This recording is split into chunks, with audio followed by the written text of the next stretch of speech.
కామారెడ్డి జిల్లా ప్రభుత్వ జనరల్ హాస్పిటల్లో ఓ పేషెంట్ కత్తెర పట్టుకొని హల్చల్ చేశారు.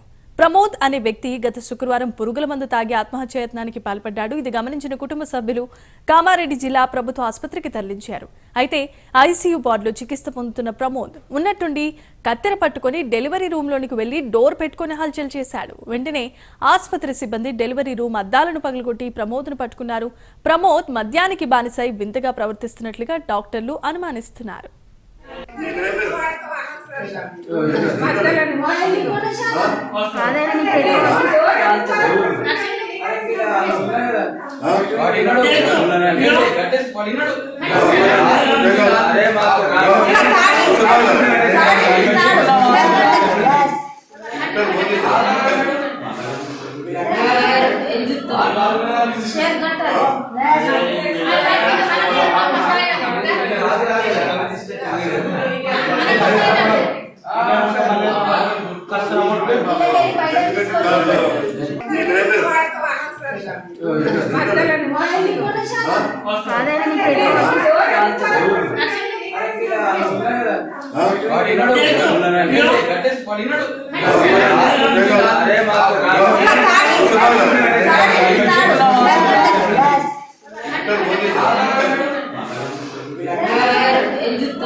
What